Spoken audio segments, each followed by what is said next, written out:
കൂടെ നിർത്താൻ വേണ്ടിയുള്ള ഒരു രാഷ്ട്രീയ ഇടപെടലിന്റെയും കൂടി ഭാഗമായിട്ടാണ് ഈ സ്ഫോടനം ഉണ്ടായിരിക്കുന്നത്. ഇതുപോലെ എത്ര സ്ഥലങ്ങളിൽ ബോംബ് നിർമ്മാണം നടക്കുന്നു എന്നുള്ള കാര്യം ഇതുവരെ ആരും അന്വേഷിച്ചു. സംഭവഗതികളുടെ കാര്യങ്ങൾ സൂക്ഷ്മമായി നിരീക്ഷിച്ചാൽ ആ പ്രദേശത്ത് അറിവുള്ളവർക്കറിയാം, ആ പ്രദേശത്തെക്കുറിച്ച് അറിയുന്നവർക്കറിയാം, അവിടെ നിരവധി സ്ഥലങ്ങളിൽ ഇതുപോലെ ബോംബ് നിർമ്മാണം നടക്കുന്നുണ്ടാവണം. എന്നാൽ ഒരു പരിശോധനയും അതിനുശേഷം മറ്റ് സ്ഥലങ്ങളിൽ പോലീസ് നടത്തിയിട്ടില്ല. ബോംബ് നിർമ്മാണം സ്ഥിരമായി നടക്കുന്ന CPM കേന്ദ്രങ്ങളിലൊന്നും, അവരുടെ കൊടും ക്രിമിനലുകൾ ക്യാമ്പ് ചെയ്തിരിക്കുന്ന സ്ഥലങ്ങളിലൊന്നും പരിശോധന നടന്നിട്ടില്ല. നേരത്തെ പല കേസുകളിലും പ്രതിയായിട്ടുള്ള ആളുകളെ സംബന്ധിച്ചുള്ള ഒരു അന്വേഷണവും ഇതിന്റെ പേരിൽ നടക്കുന്നില്ല. ബോംബ് നിർമ്മാണ വിദഗ്ധന്മാരുടെ ഒരു ലിസ്റ്റ് തന്നെ കണ്ണൂർ പോലീസിന്റെ കയ്യിലുണ്ട്. കണ്ണൂർ ജില്ലയിൽ ബോംബ് നിർമ്മാണത്തിൽ വൈദഗ്ധ്യം നേടിയിട്ടുള്ള കൊടും ക്രിമിനലുകളുടെ ഒരു പട്ടിക തന്നെ പോലീസിന്റെ കയ്യിലുണ്ട്. അവിടേക്കൊന്നും അന്വേഷണം പോയിട്ടില്ല. അവരെ ആരെയും പരിശോധിക്കാൻ തയ്യാറായിട്ടില്ല. ഈ അടുത്ത ദിവസങ്ങളിലായിട്ട് അവരുടെയൊക്കെ ഫോൺ സന്ദേശങ്ങൾ, ടെലിഫോൺ സംഭാഷണങ്ങൾ, ഈ കാര്യങ്ങളൊന്നും പോലീസ് പരിശോധിക്കാൻ തയ്യാറായിട്ടില്ല. അതുകൊണ്ട് ഇതിന് ഉന്നത തലത്തിലുള്ള ഒരു അന്വേഷണം ആവശ്യമുണ്ട്. തെരഞ്ഞെടുപ്പ് കമ്മീഷൻ ഈ വിഷയത്തിൽ ഗൗരവമായിട്ട് കാണണം. കഴിഞ്ഞ ദിവസം തിരുവനന്തപുരത്ത് ആറ്റിങ്ങൽ മണ്ഡലത്തിൽ മത്സരിക്കുന്ന കേന്ദ്രമന്ത്രി ശ്രീ വി മുരളീധരന്റെ വാഹനത്തിന് നേരെ ആക്രമിച്ച് അദ്ദേഹത്തെ ആക്രമിക്കാനുള്ള ശ്രമം നടന്നു. ഡിവൈഎഫ്ഐയുടെ ഉന്നതരായിട്ടുള്ള പ്രധാനപ്പെട്ട നേതാക്കളാണ് അതിൽ പ്രതികളായിട്ടുള്ളത്. 3 ഡിവൈഎഫ്ഐക്കാരാണ്, 2 പേരെ അറസ്റ്റ് ചെയ്തിരിക്കുന്നു. അപ്പോൾ ഇത് സംസ്ഥാന വ്യാപകമായി ഉപയോഗിക്കാനുള്ളതാണോ? എന്താണ് ഈ ബോംബ് നിർമ്മാണത്തിന്റെ ലക്ഷ്യം എന്ന് കൃത്യമായി അന്വേഷിക്കാൻ പോലീസ് തയ്യാറാവുന്നില്ല. സമാന്തരമായി ബോംബ് നിർമ്മാണം മറ്റിടങ്ങളിൽ നടന്നിട്ടുണ്ടോ? ബോംബ് നിർമ്മാണ വിദഗ്ധന്മാരായിട്ടുള്ള ആളുകളെ എന്തുകൊണ്ട് അന്വേഷിക്കുന്നില്ല? ഉന്നത തലത്തിലുള്ള ഇടപെടൽ ഇക്കാര്യത്തിൽ ഉണ്ടായി എന്നുള്ള കാര്യം പോലീസ് അന്വേഷണത്തിന് വിധേയമാക്കുന്നില്ല. നേരത്തെ ചന്ദ്രശേഖരന്റെ കൊലപാതകത്തിലും മറ്റും പങ്കാളികളായിട്ടുള്ള ആളുകളുടെ ആവാസ കേന്ദ്രമാണിത്. ഞാൻ നേരത്തെ പറഞ്ഞ ഉന്നത BJP നേതാക്കളെ, RSS നേതാക്കളെ വകവരുത്തിയ കേസുകളിലെ പ്രതികൾ തമ്പടിക്കുന്ന സ്ഥലമാണിത്. അപ്പോൾ ഇതൊരു ഗൗരവമേറിയ വിഷയമാണ്. കേരളത്തിൽ തെരഞ്ഞെടുപ്പ് അട്ടിമറിക്കാനുള്ള ആസൂത്രിതമായ നീക്കം CPM ഒരു ഭീകരവാദ സംഘടനയായിട്ട് CPM മാറിയിരിക്കുന്നു എന്നുള്ളതാണ് സത്യം. കോൺഗ്രസ്സുകാര് ഇതിനെ മുതലെടുക്കാനാണ് ശ്രമിക്കുന്നത്. കോൺഗ്രസ് ശരിയായ നിലയിൽ ഈ പ്രശ്നത്തെ കൈകാര്യം ചെയ്യാൻ ശ്രമിക്കുന്നില്ല. RSS BJP നേതാക്കളെ ലക്ഷ്യം വെച്ചാണ് ഈ ബോംബ് നിർമ്മാണം നടന്നതെന്നതോടുകൂടി കോൺഗ്രസ് മെല്ലെ വലിഞ്ഞിരിക്കുക. ഇത്രയും മോശമായ രീതിയിൽ തെരഞ്ഞെടുപ്പ് കാലത്ത് ഇങ്ങനെയൊരു സംഭവം നടന്നിട്ട് വേണ്ടത്ര അതിനൊരു ഒരു പ്രതികരണം കോൺഗ്രസിന്റെ ഭാഗത്ത് ഇല്ല എന്നുള്ളതും ദുഃഖകരമാണ്.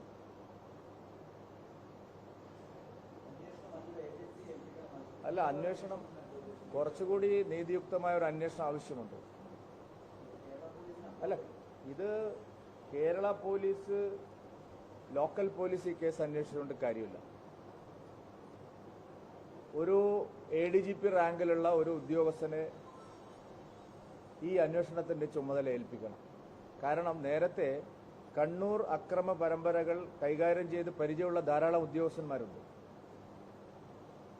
ഇപ്പൊ അവിടെയൊക്കെ ഒരു ലോക്കൽ CPMന്റെ അനുഭാവിയായിട്ടുള്ള ഒരാളെ വെച്ചിട്ടാണ് ഈ അന്വേഷണം നടത്തുന്നത്. ADGP റാങ്കിലുള്ള ഒരു ഉദ്യോഗസ്ഥനെ വെച്ച്, കണ്ണൂർ കാര്യങ്ങൾ കൈകാര്യം ചെയ്ത് പരിചയമുള്ള ഒരു ഉദ്യോഗസ്ഥനെ വെച്ച് ഈ കേസ് അന്വേഷിച്ചാലേ ഇതിന്റെ ബാക്കി ലിങ്കുകളൊക്കെ പുറത്തു വരികയാണ്.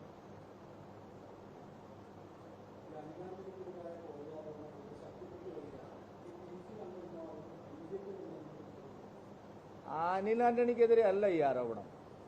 അങ്ങനെ നിങ്ങൾ തെറ്റിദ്ധരിക്കണ്ട. ഇത് AK ആന്റണിയെ ലക്ഷ്യം വെച്ചുകൊണ്ടുള്ള ആരോപണമാണ്. ഇപ്പോൾ പറഞ്ഞു കേൾക്കുന്നതെല്ലാം കോൺഗ്രസിന്റെ ഏറ്റവും സീനിയർ ആയിട്ടുള്ള നേതാവായിട്ടുള്ള ശ്രീ AK ആന്റണിയെ ലക്ഷ്യം വെച്ചുകൊണ്ടുള്ള ഒരു കോൺഗ്രസിനകത്തുള്ള ഒരു വിഭാഗമാണ്. നേരത്തെ മുതലേ AK ആന്റണിയെ ലക്ഷ്യം വെച്ച് പ്രവർത്തിക്കുന്നവരാണ് ഇതിന് പിന്നിലുള്ളത്. പ്രത്യേകിച്ചും AK ആന്റണിയുടെ മകൻ അനിൽ ആന്റണി BJPയിൽ ചേർന്നതോടുകൂടി സമ്പൂർണമായിട്ട് AK ആന്റണിയെ ഫിനിഷ് ചെയ്യാൻ ഉദ്ദേശിച്ചുള്ള ഒരു നീക്കമാണിത്. നമുക്ക് ഒരു വ്യാഴവട്ടത്തിന് ശേഷമാണ് ഇങ്ങനെ ഒരു കേൾക്കുന്ന കഥ തന്നെ ഇപ്പൊ ആരോപണമായിട്ട് വരുന്നത്. ആര് വിശ്വസിക്കാനാണ്? ആരാണ് ഈ ആരോപണം ഉന്നയിച്ച ആള്? ഇത് പറയട്ടെ. നിങ്ങൾ ചോദ്യത്തിന് ഞാൻ ഉത്തരം പറയട്ടെ. ഇപ്പോ AK ആന്റണിക്കെതിരെ ഉയർത്തുന്ന ആരോപണമാണ്. ഈ ആരോപണം അനിൽ ആന്റണിക്കെതിരെ ഉള്ളതല്ല. ആന്റണിയുടെ കാലത്ത് ഇങ്ങനെയൊക്കെ നടന്നു എന്ന് വരുത്താൻ വേണ്ടിയുള്ള വളരെ ആസൂത്രിതമായൊരു നീക്കമാണിത്. AK ആന്റണിയെ രാഷ്ട്രീയമായി അവസാനിപ്പിക്കുക എന്നുള്ള ഉദ്ദേശത്തോടു കൂടി നടത്തുന്ന ഒരു പ്രചാരണമാണിത്. പിന്നെ ഇത് ആരോപണം ഉന്നയിക്കുന്ന ആൾ ഇങ്ങനെ പല ആരോപണങ്ങളും കേരളത്തിൽ ഉന്നയിച്ചിട്ടുണ്ട്. 14 കൊല്ലം 13 കൊല്ലം മുമ്പത്തെ കാര്യങ്ങൾ പറയുന്നു. അതുകൊണ്ട് ഞങ്ങളിതിനെ കാണുന്നത് കോൺഗ്രസിനകത്ത് കരുണാകരൻ, AK ആന്റണി ഇങ്ങനെയൊക്കെയുള്ള ആളുകളെ, കരുണാകരനെ മരണത്തിന് ശേഷവും വിടുന്നില്ല, AK ആന്റണിയെ ഈ വാർദ്ധക്യകാലത്ത് വിടാൻ ഉദ്ദേശിക്കാത്ത ചില ആൾക്കാരാണ്. അതുകൊണ്ട് ഈ ആരോപണം ഒരർത്ഥത്തിലും അനിൽ ആന്റണിക്കെതിരെയല്ല, AK ആന്റണിക്കെതിരെ.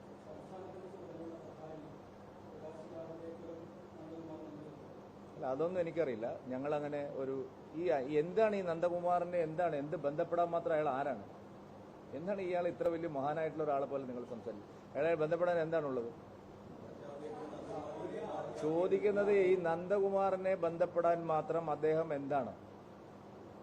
BJP എന്തിനാ, കേന്ദ്രം ഭരിക്കുന്ന ഒരു പാർട്ടി എന്തിനാ അദ്ദേഹത്തെ ബന്ധപ്പെടുന്നത്? എനിക്ക് മനസ്സിലായി. അല്ല, നിങ്ങൾ ആയിക്കോട്ടെ, ഞാൻ ചോദിക്കുന്നത്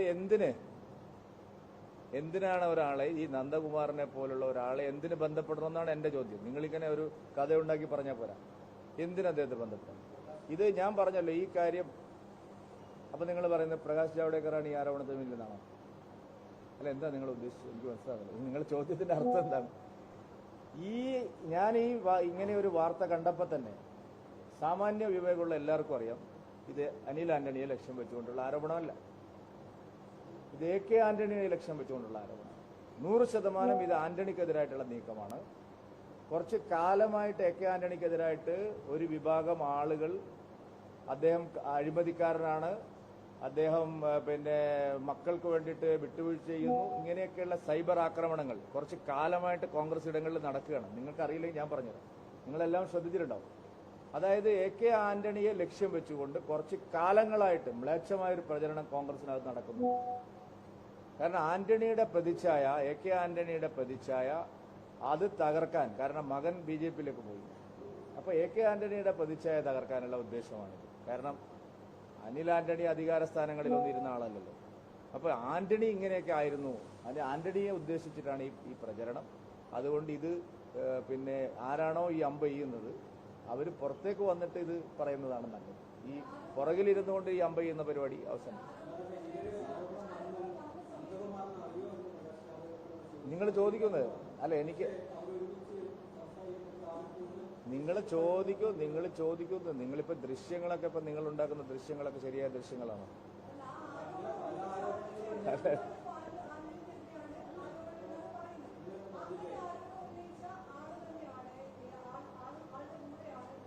ഏതാണ് നിങ്ങൾ ഏതെങ്കിലും സന്ദർഭം എന്താണ്? നിങ്ങൾ എന്താണ് ഈ പറയുന്നതിന് അർത്ഥം? എനിക്ക് മനസ്സിലായില്ല.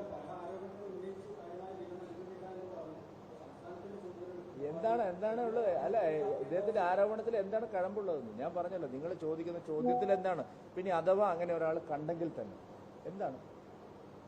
എന്താണ് ഈ സംഭവമായിട്ട് എന്താണ് ബന്ധം? ഇത് AK ആന്റണിക്കെതിരായിട്ടുള്ള ഒരു ആരോപണം PJ കുര്യനും ആന്റണിയും ചേർന്ന് നടത്തുന്ന, അതിന് പ്രധാനപ്പെട്ട നേതാക്കൾ അതിന് പിന്നിലുണ്ട്, നടത്തുന്ന ഒരു ആരോപണമാണ്. ആ ആരോപണവും ഈ പറയുന്ന കാര്യം തമ്മിൽ എന്താണ് ബന്ധം?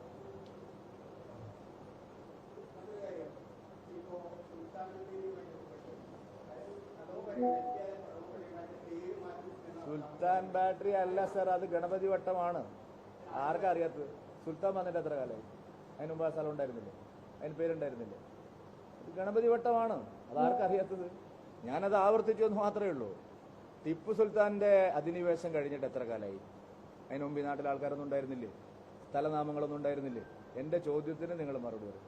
ടിപ്പു സുൽത്താൻ വരുന്നതിന് മുമ്പ് അങ്ങനെ ഒരു സ്ഥലം ഉണ്ടായിരുന്നില്ലേ?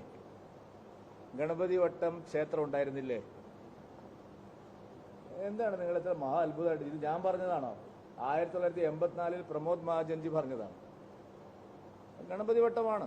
പക്ഷേ നമ്മളെ അധിനിവേശ ശക്തികൾ കോൺഗ്രസും LDFും അതിനെ സുൽത്താൻ ബത്തേരി എന്ന് പറയുന്നതിനോടാണ്. എന്തിനാണ് ഒരു അക്രമിയായിട്ടുള്ള ഒരാളുടെ ഇവിടെ എത്രയോ മതപരിവർത്തനം, ക്ഷേത്രധ്വംസനങ്ങൾ, പടയോട്ടങ്ങൾ, നടത്തിയ ഒരാളുടെ പേരിൽ എത്രയും നല്ലൊരു സ്ഥലം അറിയപ്പെടുന്നു എന്നുള്ള ചോദ്യമാണ് ഞാൻ ചോദിച്ചത്. നിങ്ങൾക്ക് വല്ല വിഷമമുണ്ടോ? ഞങ്ങൾ അതിനെ ഗണപതി വട്ടെന്നാണ് വിളിക്കുന്നത്.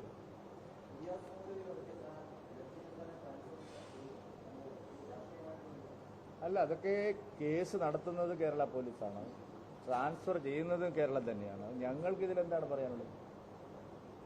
ഞങ്ങൾ എന്തിനാ അതിൽ പറയണം? കേസ് നടത്തുന്നതും കാര്യങ്ങളൊക്കെ സംസ്ഥാനമല്ലേ.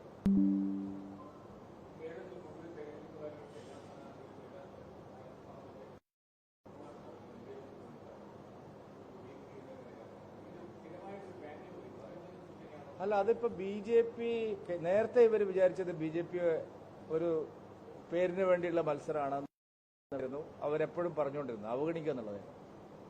ഇപ്പൊ അവർക്ക് മനസ്സിലായി ശരിയായ മത്സരം, സീരിയസ് ആയിട്ടാണ് കാര്യങ്ങൾ പോകുന്നത്. ജനങ്ങൾ BJPക്ക് NDAക്ക് അനുകൂലമായിട്ട് ചിന്തിക്കുന്നു. അപ്പൊ പിന്നെ അവരുടെ ഫാസിസ്റ്റ് നടപടികൾ നോക്കൂ. നിങ്ങൾ മലപ്പുറം ജില്ല ഉൾപ്പെടുന്ന ഒരു പാർലമെന്റ് മണ്ഡലത്തിൽ LDFും UDFും ഒന്നിച്ച് ഒരു വനിതാ സ്ഥാനാർത്ഥിയെ തടയുകയാണ്.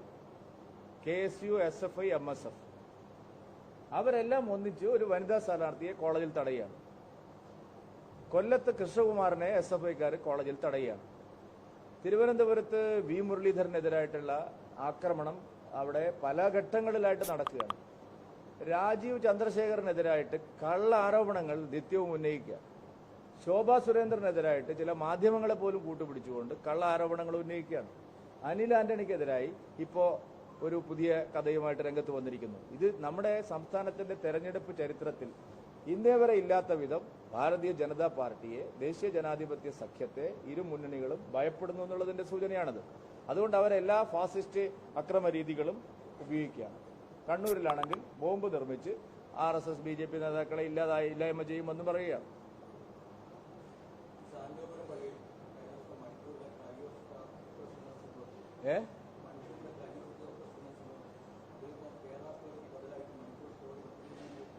ചർച്ച ചെയ്യപ്പെടുന്നത് കേരള സ്റ്റോറിയാണ്. അല്ല, ഞാൻ പറഞ്ഞല്ലോ, അതിനെ ബദലൊന്നും കൊണ്ടുവന്നിട്ട് കാര്യമില്ല. ചർച്ച ചെയ്യുന്നത് കേരള സ്റ്റോറിയാണ്. കേരള സ്റ്റോറിയാണ് റിയൽ സ്റ്റോറി. IS റിക്രൂട്ട്മെന്റ് നടന്നതിന് എത്രയോ തെളിവുകളുണ്ട്. കൗമാരക്കാരായ പെൺകുട്ടികളെ പ്രണയം നടിച്ച് മതം മാറ്റിയിട്ടുണ്ട്, പൊന്നാനിയിൽ കൊണ്ടുപോയിട്ടുണ്ട്, സിറിയയിലേക്ക് അയച്ചിട്ടുണ്ട്. ഇതെല്ലാം യാഥാർത്ഥ്യങ്ങളാണ്. എത്രയോ രക്ഷിതാക്കൾ ഇന്നും നിങ്ങളുടെയൊക്കെ ചാനലുകളിൽ വന്നിരുന്ന് അവരുടെ മക്കളെ തിരിച്ചു കിട്ടണമെന്ന് പറഞ്ഞ് വിലപിക്കുന്നത് നാം കാണുന്നുണ്ട്. യഥാർത്ഥ സ്റ്റോറിയാണ് കേരള സ്റ്റോറി. ഇന്നലെ നടന്നതാണ്, ഇന്ന് നടക്കുന്നതാണ്, നാളെയും അത് നടക്കും. അതിനുള്ള ചില ജാഗ്രതയാണ് സഭകളും ഇടവകളിലും ഇപ്പോൾ കാണുന്നത്. അതിന് വല്ലാതെ അങ്ങ് പരിഭ്രമിച്ചിട്ട് കാര്യമില്ല. കേരള സ്റ്റോറി നടന്ന സ്റ്റോറിയാണ്, ഇപ്പോൾ നടക്കുന്ന സ്റ്റോറിയാണ്, ഭാവിയിൽ നടക്കുമെന്നുറപ്പുള്ള സ്റ്റോറിയാണ്. കാരണം കേരളത്തിൽ LDFും UDFും PFI ഉൾപ്പെടെയുള്ള IS റിക്രൂട്ട്മെന്റുകാരോടൊപ്പമാണ്. അതാണ് സത്യം.